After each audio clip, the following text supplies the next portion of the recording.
राजा विक्रमादित्य और रानी सौम्या के सिंहासन पर लौटने के कुछ दिनों बाद महल में फिर से अजीब घटनाएं होने लगीं। हर रात महल के दक्षिणी हिस्से से अजीब सी आवाजें आती, जैसे कोई किसी को पुकार रहा हो। महल के दरबारियों और सेवकों में डर फैलने लगा। एक रात राजा विक्रमादित्य अपने कक्ष में थे जब उन्होंने देखा कि राजदंड हल्की नीली रोशनी देने लगा है। जैसे ही उन्होंने राजदंड को छुआ, उसमें से एक धीमी आवाज आई, राजा, अंधकार अभी खत्म नहीं हुआ, तुम्हें दक्षिणी हिस्से के गुप्त कक्ष में जाना होगा। रानी सौम्या ने राजा से कहा, महाराज, ये बहुत खतरनाक हो सकता है, हमें सावधानी बरतनी होगी, मैं आपके साथ चलूंगी। राजा ने कुछ देर सोचा और फिर सहमति दी। राजा और रानी अपने सबसे भरोसेमंद सैनिकों के साथ दक्षिणी हिस्से की ओर बढ़े। वहां उन्होंने देखा कि एक पुरानी दीवार पर रहस्यमय प्रतीक खुदे हुए हैं। जैसे ही उन्होंने राजदंड को दीवार के पास लाया, दीवार हिलने लगी और एक गुप्त दरवाजा खुल गया। दरवाजे के पीछे एक लंबा अंधेरा गलियारा था। गलियारे में चलते चलते अचानक एक गूंजती आवाज आई, राजा विक्रमादित्य, तुम सत्य के रक्षक हो, लेकिन इस बार तुम्हारा सामना छल और भ्रम से होगा। क्या तुम तैयार हो? गलियारे के अंत में एक बड़ा कक्ष था, जिसके बीचों बीच एक विशाल दर्पण खड़ा था। दर्पण से एक परछाई निकलकर सामने खड़ी हो गई। वह परछाई राजा के रूप में थी और बोली, मैं तुम्हारा अंधकार हूँ, जो तुमसे छिपा है, मैं वही हूँ, मुझसे लड़ो या खुद को खो दो। परछाई ने राजा को भ्रमित करना शुरू कर दिया। उसने कहा, तुमने प्रजा के नाम पर कई फैसले लिए,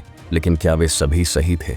क्या तुम्हारा हर निर्णय न्यायपूर्ण था? राजा ने आत्मविश्लेषण किया और कहा, मैंने गलतियां की हैं, लेकिन मैंने हमेशा प्रजा के हित में काम किया है। अगर यह मेरी परीक्षा है तो मैं सत्य का साथ नहीं छोड़ूंगा। परछाई ने रानी को भी भ्रमित करने की कोशिश की। उसने कहा, सौम्या, क्या तुम अपने राजा के हर निर्णय से सहमत थी? क्या तुमने कभी अपनी इच्छाओं का त्याग नहीं किया? रानी ने दृढ़ता से उत्तर दिया, राजा विक्रमादित्य ने हमेशा राज्य और प्रजा का हित देखा, मैं उनके फैसलों पर गर्व करती हूँ। जैसे ही राजा और रानी ने सत्य और आत्मविश्वास के साथ जवाब दिया, परछाई धीरे धीरे कमजोर होने लगी। दर्पण टूट गया और अंधकार गायब हो गया। उसी क्षण गुप्त कक्ष के बीचों बीच एक रहस्यमयी किताब प्रकट हुई। किताब में लिखा था, यह केवल शुरुआत है, अंधकार बार बार लौटेगा और हर बार तुम्हें सत्य, साहस और धैर्य के साथ सामना करना होगा। राजा और रानी किताब को लेकर महल लौटे। उन्होंने महसूस किया कि यह किताब आने वाले खतरों से बचने के लिए एक मार्गदर्शिका हो सकती है। रात के समय किताब अपने आप खुल गई और उसमें से सुनहरी रोशनी निकली। एक पंक्ति उभरी, तुम्हारा अगला सामना अपने सबसे करीबी व्यक्ति से होगा, क्या तुम तब भी सत्य पर टिके रहोगे? राजा और रानी के चेहरों पर चिंता और दृढ़ता का मिश्रण था। कैमरा किताब पर झूम करता है और कहानी यहीं खत्म होती है।